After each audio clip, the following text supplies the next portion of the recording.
So guys अभी मैं जा रहा हूँ अपने गेट नंबर 15 की ओर। वहाँ से मुझे अपने बोर्डिंग गेट की ओर जाना है और मैं हूँ अबू धाबी एयरपोर्ट के अंदर।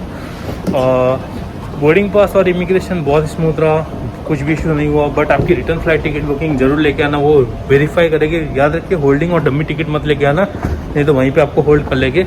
और कोविड की रिपोर्ट जो है वो 2 लेके आना है आपको। सो हम निकलेंगे बेलग्रेड सर्बिया की ओर।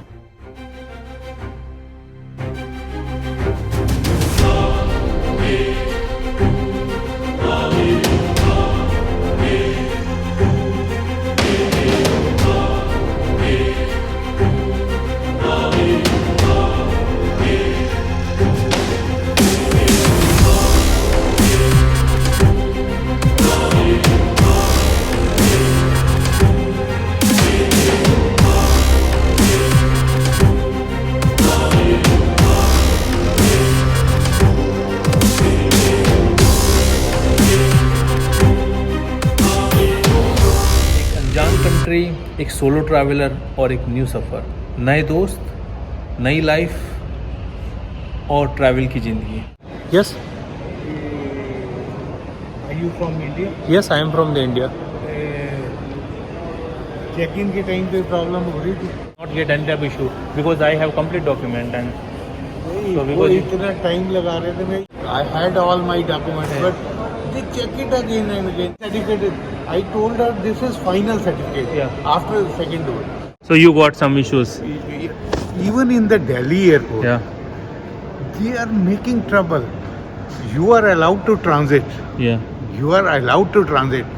You don't need any rapid PCR. You. Why they are making trouble? They stopped me 1 hour. Here. They are in Delhi. Okay, Delhi. I told them I have got many opportunities. I can take visa on arrival. Got transit visa. Yeah. I said. Yeah. And I am just transiting. I have shown them my mail. Okay. The mail I got from Etihad. In that mail, it's clearly written: passengers who are transiting, they neither need ICA registration nor they need any rapid PCR. But I don't know. There is no reason. Because I have traveled 4 times to America, 4 times to Canada. I tell you, this has happened because of Indians only. Yeah. Because people, they run away. Right. They run away. And genuine travelers like us, never do like this. genuine travelers are also harassed. इनकी बात सुन ली है, genuine traveller है just like me. तो भाई हमें बहुत issues create होता है। जो ये फालतू डोंकी मारते हैं ना, प्लीज़ डोंकी मारना बंद करो यार। आप कैसे आप सर्वाइव करते हो। और जस्ट मैं आपको एक बात बताता हूँ, मैं रशिया से फ्लाई कर रहा था, रिटर्न टिकट था, मुझे मेरा पासपोर्ट देख के सीधा बोल दिया we are not allowed Indian passport to fly Serbia.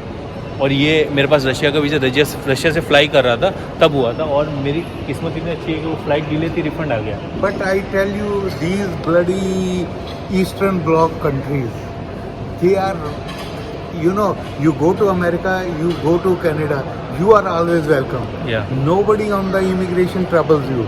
But here, people, how important are these countries? How much is their economy?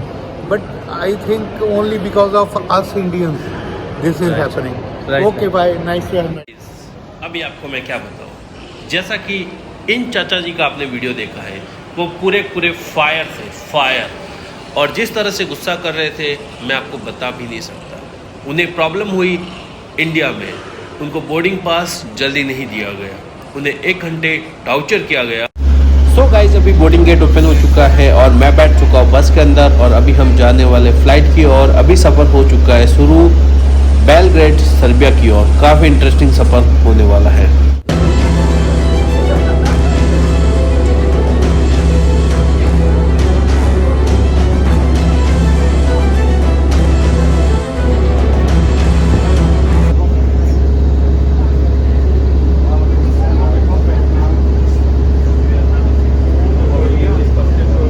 मैं अभी फ़्लाइट में बैठ गया और बोर्डिंग हो गई है। तो अभी सबको प्रॉब्लम था, इसके लिए मैं पूरी फ़्लाइट का वीडियो मैंने बनाऊंगा।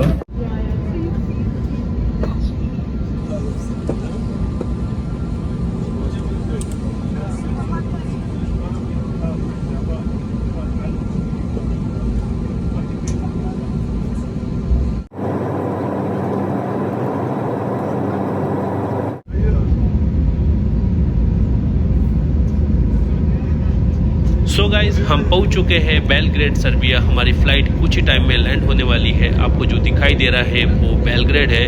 काफ़ी ब्यूटीफुल नज़ारा है और अभी कुछ ही मिनट में हम लैंड होने वाले हैं और आपको कम्प्लीटली पता चल जाएगा प्रोसेस कि सर्बिया बेलग्रेड में मेरा कैसे वेलकम हुआ है।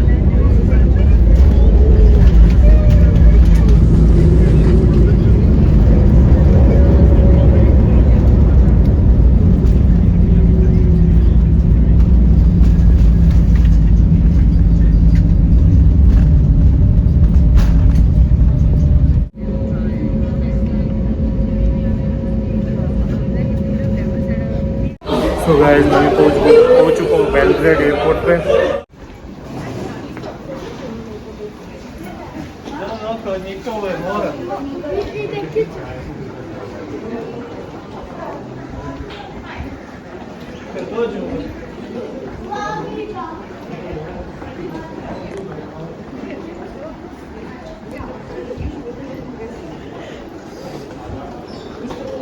साढ़े 5 घंटे की लॉन्ग ट्रैवलिंग के बाद फाइनली मैं पहुंच चुका हूँ बेलग्रेड एयरपोर्ट पे हूँ। अभी मुझे जाना है इमिग्रेशन की और इमिग्रेशन के बाद ही बैग लगेज कलेक्ट होगा।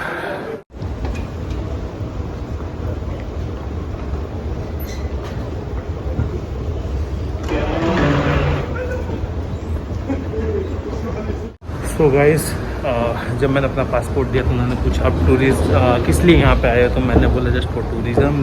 पूछा कहाँ पे घूमोगे, मैंने बोला बेलग्रेड और नीज मैं जाऊँगा। तो उन्होंने बोला ठीक है। उसके बाद बोला bye and welcome to Serbia. So बहुत स्मूथ रहा इमिग्रेशन, बहुत इतने बैग का वेट करूँगा। कौन से बेल्ट पे आएगा मुझे खुद को नहीं पता।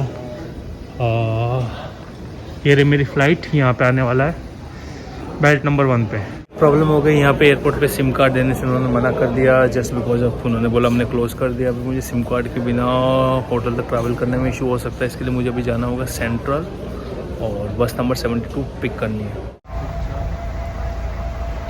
Nikola Tesla airport Belgrade. और मुझे बस फाइंड करने में बहुत प्रॉब्लम हो रही थी तो भाई ने हेल्प कर दी है और यहाँ के कॉप्स ने मेरी हेल्प कर दी है क्योंकि यहाँ पे टैक्सी वाले कुछ भी प्रॉपर्ली आपको बताने के लिए रेडी नहीं है। तो बारिश का ऐसा माहौल है आपको क्या बताओ, और टेम्परेचर भी 7-8 चल रहा है और बारिश बहुत ज़्यादा हो रही है। तो प्लीज़ यहाँ पे अगर कोई भी आ रहा है तो छाता लेके।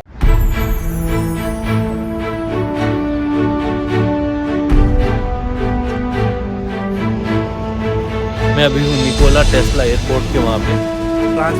पब्लिक ट्रांसपोर्टेशन यूज़ कर सकते हो सर्बिया बेलग्रेड एयरपोर्ट से और वापस सिटी सेंटर से आप आ सकते हो एयरपोर्ट पे, वो भी 150 सर्बियन दिनार में। आपको जो टिकट लेना होगा वो भी आपको टिकट ड्राइवर से ही लेना है। मतलब अगर आप सोच रहे हैं कि मैं टिकट्स कहाँ से लूँ, उसकी टेंशन लेने की जरूरत नहीं। कोई भी वीडियो में नहीं बताता, मैं बताता हूँ कि आपको जो फ्रंट जहाँ से ड्राइवर रहता है वहाँ से आपको चढ़ना है। उसको 150 सर्बियन दिनार देना है, वो 150 ही लेगा। उसमें स्टॉप आप कुछ भी दिखा दो और 150 सर्बियन दिनार देना है और आपको वो टिकट निकाल के दे देगा। वो ज़रूर अपने जेब में रखना क्योंकि मेरे साथ 2 चेकिंग हुई थी, हमेशा मेरे पास टिकट था जो बच गया, नहीं तो आपके पास 5000 सर्बियन दिनार का फ़ाइन हो सकता है। तो ये चीज़ें आपको ध्यान रखनी है। मेरे पीछे निकोला टेस्ला बेलग्रेड एयरपोर्ट है जहाँ पे मैं लैंड हुआ था और अभी मैं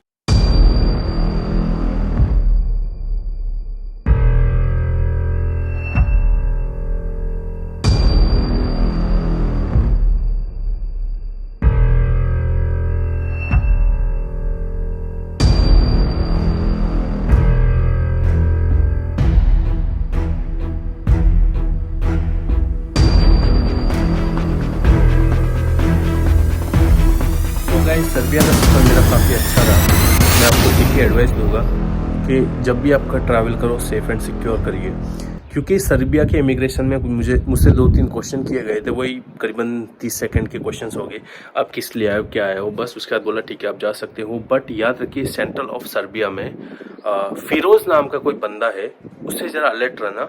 उसका कोई रेस्टोरेंट भी है, वो एक्चुअली इंडियंस को बेवकूफ़ बनाने का काम करता है। तो आपको मैं एडवाइस देता हूँ प्लीज़ कोई भी सर्बिया जाओ उस फिरोज़ के रेस्टोरेंट में मत जाना। वो सिटी सेंटर के पास में ही ओपन करके रखा है और वो लोगों को बेवकूफ़ बनाने का काम करता है। क्योंकि मेरे एक दोस्त है, उनके साथ बैड एक्सपीरियंस हुआ तो मैं पहले आपको अलर्ट कर लेता हूँ। और इमिग्रेशन तो बहुत स्मूथ रहा। और एक चीज़ और मैं बता देता हूँ, जब मैं इमिग्रेशन क्रॉस कर रहा था, मेरे एक आगे इंडियन था और मेरे पीछे एक इंडियन था। और मैं आपको इंटरेस्टिंग फैक्ट बताऊँगा कि दोनों को रोक दिया गया था और उनके पासपोर्ट पे स्पेशली पंजाब लिखा था, उसलिए रोका या मुझे नहीं पता। उन दोनों में से एक बंदा मुझे सिटी सेंटर पे वापस मिला था, बट एक नहीं मिला था।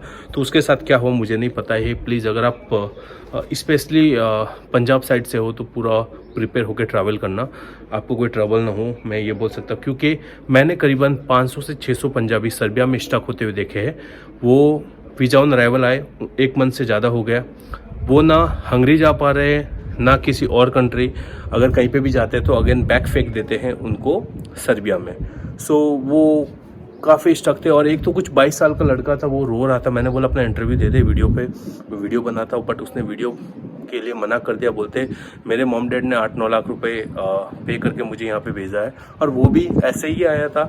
मतलब कि जो एजेंट था उसके पैसे खा गया, ऑब्वियसली बात है। और मैं एक बात बता देता हूँ, सर्बिया में प्लीज़ मत जाओ, वहाँ से डोंकी मारने का कोई रास्ता नहीं है। मैंने लोगों को रोते हुए देखा।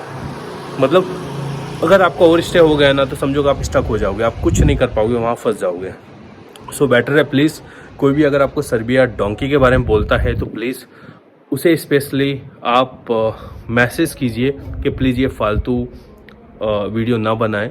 और अगर कोई भी सर्बिया जॉब के लिए भी आपको बोल रहा है कि खेती का काम वगैरह, तो मैं उनको भी मैं बोलूँगा प्लीज़ आप उसके चक्कर में मत पड़िए। वहाँ से आप किसी और जगह नहीं जा पाओगे। इमिग्रेशन ही कभी कभी बहुत हार्ड होता है वहाँ का, और कभी कभी स्मूथ रहता है। तो आपका पासपोर्ट ही दिखा देता है आप कैसे ट्रैवलर हो।